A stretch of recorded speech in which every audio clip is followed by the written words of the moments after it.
Hey everybody, welcome to today's lesson. We're going to be discussing coin and bill combinations. We're still talking about our money skills unit. We're on the third concept within it. Last week we went over adding money and using the next dollar up.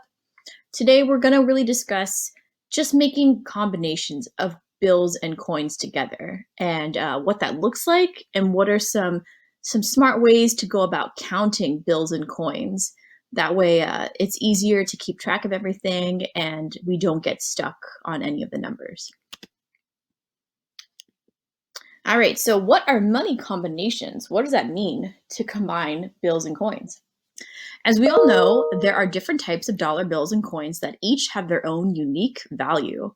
You can see in the chart right here, there's a penny, 1 cent, nickel, 5 cents, dime, 10 cents, quarter, 25 cents, and a dollar bill, which is $1. However, we can combine bills and coins to create new money values, some of which are equivalent or the same as one another. So example, we can combine two $5 bills to make a $10 bill because $5 plus $5 equals $10.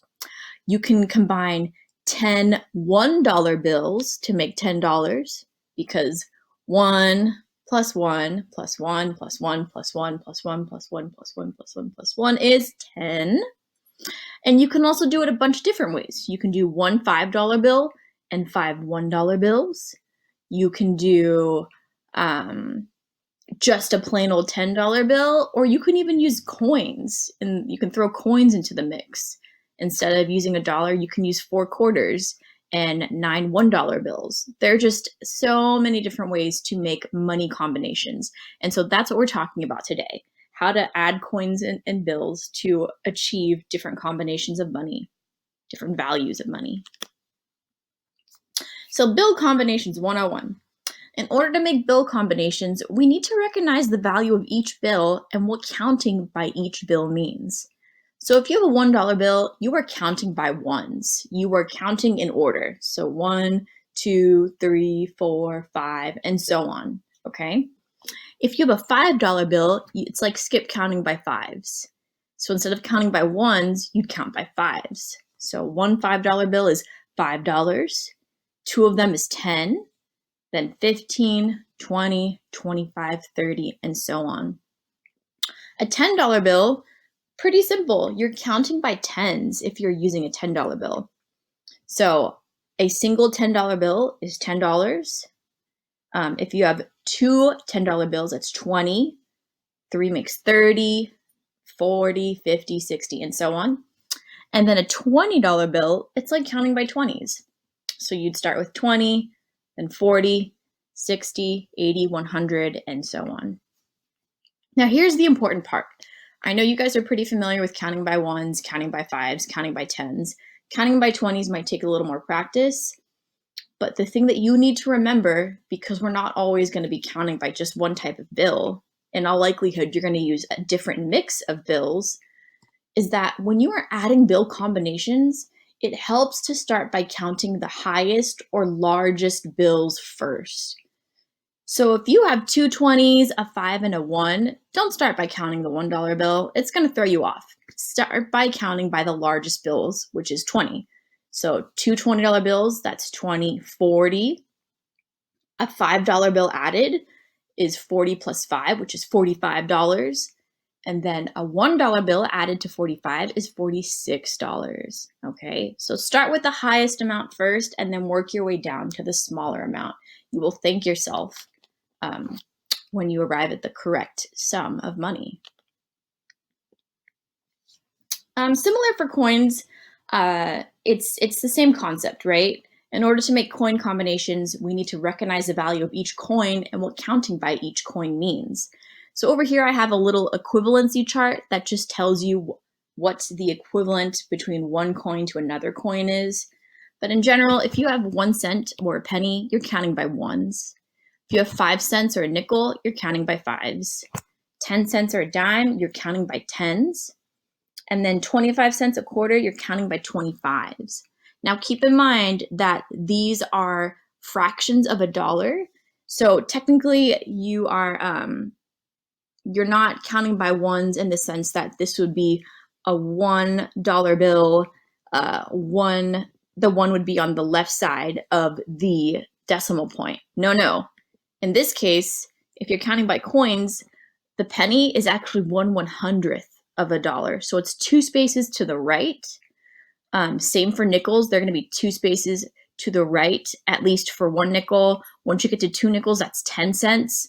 So you would have a 1 in the 10th, which is 1 place to the right of the decimal point, and then a 0 in the hundredths place, okay?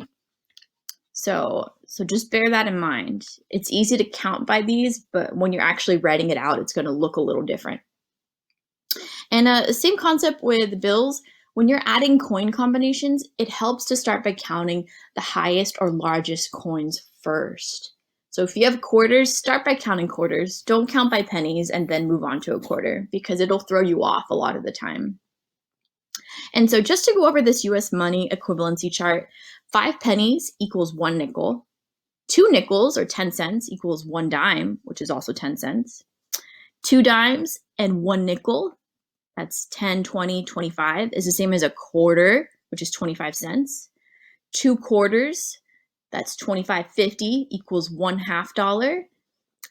4 quarters or 2 half-dollars equals $1. And if you have a Sacagawea coin, that is worth $1. It's the same as a $1 bill. Those are much more, I don't want to say they're rare, but they're definitely less common than the other types. Same for half-dollars. You don't really see those anymore. You're mainly going to deal with pennies, nickels, dimes, and quarters.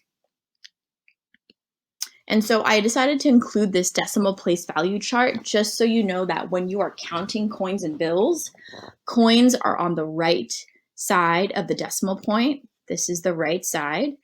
And then dollar bills are on the left side. Okay, automatically they go to the left side. Now, you might have enough cents to move over into the ones column or 1 place to the left of the decimal point, okay? It just depends on how many coins you have. I don't think in our examples, though, that we have anything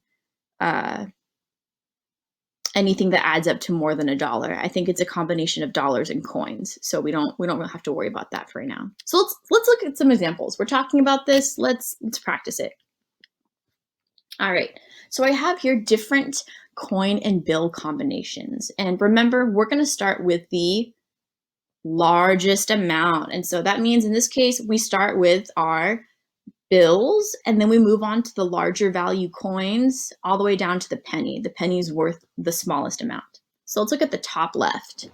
Let's count our dollars. I have $1, $2, $3, and a dime. A dime is worth 10 cents.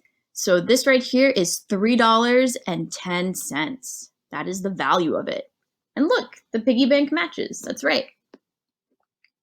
The second example here, I'm going to start by counting the bills once again. This is $1, $2, and now we're going to count coins. So I see a dime, a nickel, a quarter. I know that the quarter is worth the most, so I'm going to start with that quarter. That's 25 cents. So we'll go $2.25, and then we'll move on to dimes because that's worth the next largest amount. So that's 25 plus 10 is 35, plus 10 is 45, and 45 plus 5 is 50. So that's $2.50. Awesome. Okay, we're doing good so far. Let's look at the next one. The largest amount here I have is $1, and then I'm going to go down to the quarter, then the dime, then the pennies. So that's $1, $1.25, plus 10 is $1.35. And you guys know what to do here, right? You're going to count by ones. So 35, 36, 37. How much do you have here? You have $1.37. I want you to take a look at this bottom left example on your own. I'm going to give you a little bit just to figure out what you should do.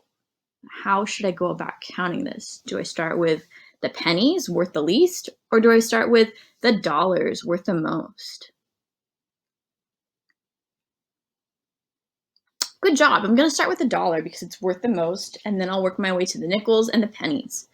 So I have here $1, and then it goes 5 cents, plus 5 is 10, plus 5 is 15, so that's 115.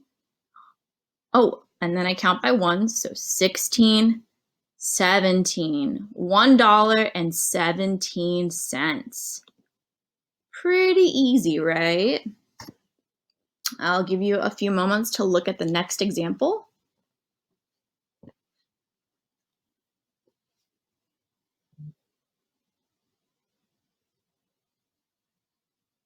Awesome. Of course, we're going to start with the dollar bills. They're worth the most. So it's $1, $2, and then I move on to the quarter. So that's $2.25. Plus 5 is 30 cents. So the total amount here of coins and bills is $2.30. Excellent. The very last one is super easy. It actually looks a lot like the example in the top left corner. So we're at the bottom right. I, of course, am going to start with my dollars, my bills. So I have here $1, $2, $3, and how much is a nickel worth?